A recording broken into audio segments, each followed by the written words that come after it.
यकीन जानिए मेरा दिल दुख रहा है बतौर पाकिस्तानी। सऊदी अरब ने बड़ा सख्त रद्द अमल दिया है। सऊदी अरेबिया के एम्बेसडर ने जाकर के फॉरेन मिनिस्ट्री को बताया। इस हाल में पाकिस्तान यूएई को हथियार सप्लाई कर रहा था जो यूएई ने रेबल ग्रुप्स को पहुंचाया। दूसरी खबर यह है कि ईरान पर फिर से हमले की तैयारी। इस हवाले से ट्रंप और नेतन्याहू ने ताजा तरीन बयान के अंदर क्या ऐलान किया है। Dozens of flights involving commercial cargo aircraft, UAE Air Force aircraft, and private jets linked to the UAE royal family operating between Abu Dhabi and Pakistan, particularly Kandwari and Kot Chandan airstrips, इनके दरमियान ये सारा डेटा है, आप देख सकते हैं।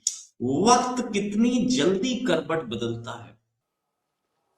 नमस्कार दोस्तों, डीडी रेड के एक और रिएक्शन वीडियो में आप सभी का स्वागत है। मैं हूं आलोक। तो दोस्तों, खबर ये आ रही है कि जो सऊदी अरब के क्राउन प्रिंस हैं, या मैं कहूं कि क्राउन प्रिंस छोड़ो, जो उनके बादशाह हैं। अब भाई देखो, सब कुछ तो एमबीएस के हिसाब से ही चल रहा है ना। पूरी कंट्री जो है वो एमबीएस चला रहे हैं। अब भले ही अभी ओहदा नहीं मिला उन्हें, सुल्तान का, बादशाह का, या जो भी कह लें, लेकिन कंट्री पूरी वही चला रहे हैं। तो मैं तो उन्हें कहता हूं कि भैया, जो सऊदी अरब के बादशाह हैं,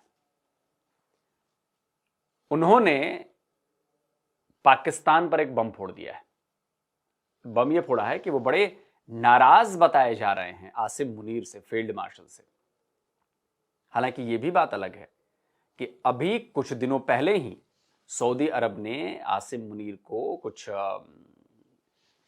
इनाम उनाम भी दिया है, मतलब सम्मान से नवाजा है। लेकिन एकाएक अब ये खबर आ रही है कि भाई आसिम मुनीर से बड़े नाराज हैं एमबीएस। अब ये बात समझ में नहीं आ रही कि एकाएक ये क्या हुआ है। मुझे लग रहा है कि ये जो गाजा फौज भेजने वाली जो बात है ना, इसमें कुछ ना कुछ पंगा हुआ है।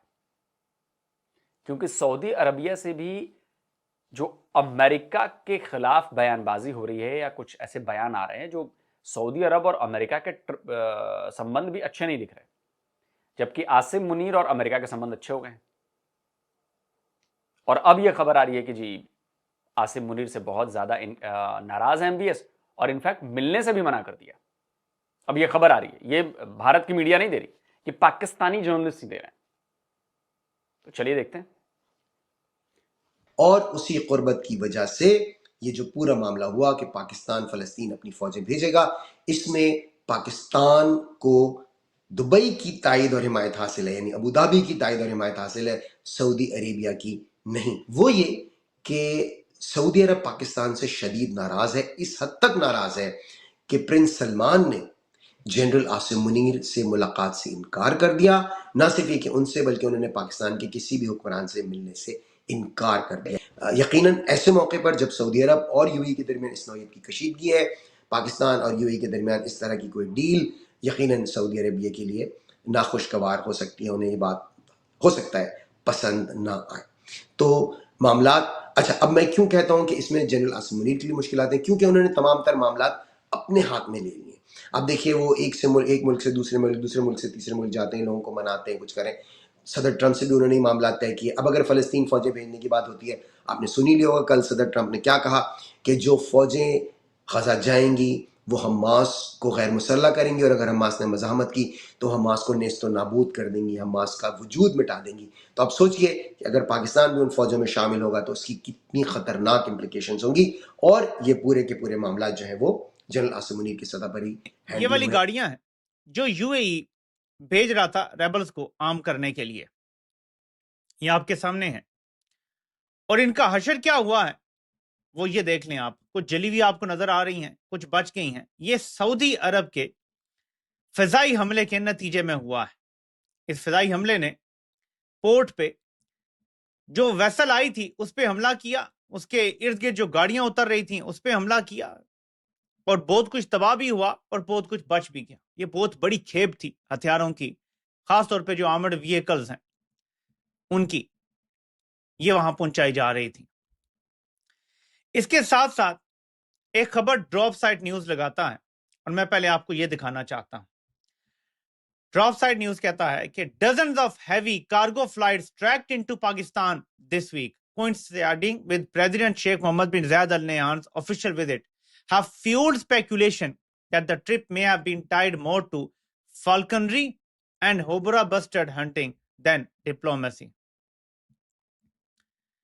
ये बताया जा रहा है कि फ्लाइट्स अबू धाबी से पाकिस्तान के एक एयरबेस पे उतरती रही हैं और ये सारी फ्लाइट्स थी जो लिखा आ रहा है कि कोट चंदाना एयर स्ट्रिप जो है वहां पे जा रही थी। तो ये बंदा लिखता है रिच डैड कि I have tracked dozens of flights involving commercial cargo aircraft, UAE air force aircraft and private jets links to the UAE royal family operating between Abu Dhabi and Pakistan, particularly Kandwari and Kot Chandan air strips. इनके दरमियान ये सारा data है, आप देख सकते हैं।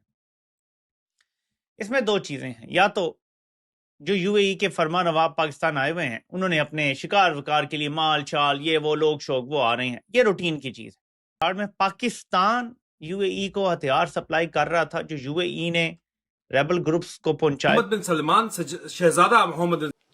जी हाँ, बिल्कुल यही बात है। और देखिए, पाकिस्तानी तो डॉलर के लिए अपनी माँ को, अपनी बेटियां सब कुछ बेच देते हैं। और ये हम सब जानते हैं कि पाकिस्तान में इलीगल आर्म्स का कितना बड़ा मार्केट है।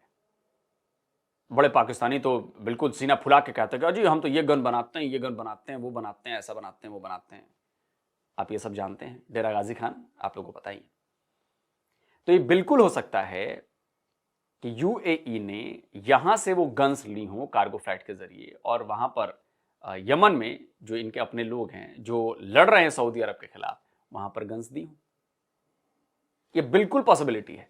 वरना ऐसा कैसे हो सकता है कि अभी कुछ दिनों पहले जिस आर्मी जनरल को सऊदी अरबिया ने सम्मान दिया, आप समझ रहे हैं, अवार्ड दिया, उस जनरल से एमबीएस मिलने से इनकार कर देते हैं। ऐसा क्या हो गया इतनी जल्दी? यही हो सकता है क्योंकि इसके बीच जो लिंक जुड़ रहा है वो लिंक यही है कि सऊदी अरब और यूएई के बीच में रिश्ते बहुत खराब हो गए। यमन में सऊदी की जो रॉयल एयरफोर्स है उसने अटैक किया। 2 शिप थे वहां पे पोर्ट पे, दोनों शिप जो थे वो यूएई से आए थे और दोनों पर आर्मर्ड व्हीकल्स थे, हथियार थे। और सऊदी अरब ने उन दोनों जहाज़ों को मार गिराया। वहां से जो सामान जो है वो शिफ्ट किया जा रहा था, अनलोडिंग की जा रही थी, उसको ख़त्म किया है। और उसके बाद सरकारी तौर पर किंगडम ऑफ सऊदी अरबिया ने एक ऑफिशियल स्टेटमेंट दिया, बोला यूएई को कि आप ये सब मत करिए, अगर ये करेंगे तो बहुत इसके नतीजे भयानक होंगे। यूएई ने भी जवाब दिया और कहा कि जी हम वहाँ से विड्रॉ कर रहे हैं, अपने जो सैनिक वहाँ हमने भेजे हैं और ये कर रहे हैं, वो कर रहे हैं। लेकिन कुल जमा बात यह कि पूरी दुनिया को ये दिख गया कि सऊदी अरब और यूएई 2 शेख लड़ रहे हैं आपस में। आप इस पॉइंट को समझिए। और उसमें पाकिस्तान की भूमिका हो सकती है। जब इतनी सारी फ्लाइट्स, यही तो होता है भाई, आप दुनिया को दिखाने के लिए कह रहे हैं कि हम लोग शिकार खेलने जा रहे हैं पाकिस्तान में, हर साल जाते हैं, पाकिस्तान फैसिलिटेट करता है उनको, वहां से बहुत सारे पैसे मिलते हैं, और यहां पर आकर ये लोग शिकार खेलते हैं। उसकी आड़ में कुछ और चल रहा था। इस बात से तो इनकार नहीं किया जा सकता ना, ये बहुत इजी है करना ऐसे। और सऊदी अरेबिया को ये पता है और इसीलिए इसने ठोका होगा इनको, आसिम मुनीर को, कि डबल गेम करते हो। और डबल गेम तो पाकिस्तानी हमेशा करते हैं भाई। यूक्रेन को भी तो इन्होंने सप्लाई किया है ना यार, गोले वोले सप्लाई किए हैं ना, शेल सप्लाई किए उन्होंने। Mohammed bin Salman, the crown prince of Saudi Arabia ने इनकार कर दिया है मुलाकात से इस वक्त किसी भी किस्म के पाकिस्तानी रहनुमा से। बल्कि इस वक्त लग ये रहा था, क्योंकि मैं जो आपको मुसलसल रिपोर्टिंग कर रहा हूं उसे ये लग रहा था कि मोहम्मद बिन जायद यूएई के प्रेसिडेंट जो है, मुत्तहिदा अरब अमारात के प्रेसिडेंट, वो इस वक्त बॉस बने हुए हैं जनाब आसिम मुनीर साहब के।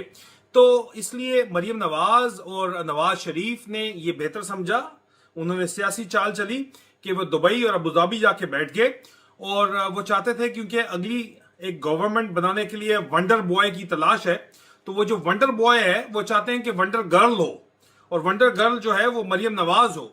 तो मुबैना तौर के ऊपर हमारी इतलात के मुताबिक मरियम नवाज इस वक्त दुबई में मौजूद हैं, ताकि वो सऊदी मुत्तहिदा अरब अमारात के जो बादशाही हैं, वैसे तो वो सदर अपने आप को कहते हैं, मोहम्मद बिन जैद से मुलाकात करके आसिम मुनीर को कन्विंस कर सकें कि उनको लगाया जाए अगला वजीर आजम, ना लगाया जाए जनाब उनकी जगह जो इस वक्त स्पेकुलेशन की जा रही है कि बिलावल भुट्टो जरदारी को लगाना चाहते हैं, उनकी जगह मरियम नवाज लगना चाहती हैं, ये बातचीत की जा रही है। लेकिन इस वक्त टोटल गेम उलट हो गई है।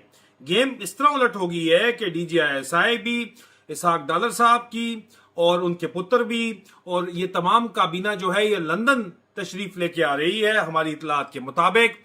और वो चाह ये रहे हैं, उनको पता चल गया है कि इस वक्त तमाम के तमाम की दौड़ें लगी हुई हैं, सब भागना चाहते हैं, इस वक्त सब पाकिस्तान से निकलना चाहते हैं, क्योंकि शहजादा मोहम्मद बिन सलमान शदीद तरीन गुस्से के अंदर है हमारी इतलात के मुताबिक, और कह रहे हैं कि चलो अब मैं तुम्हें करके दिखाता हूं कि मैं क्या कर सकता हूं।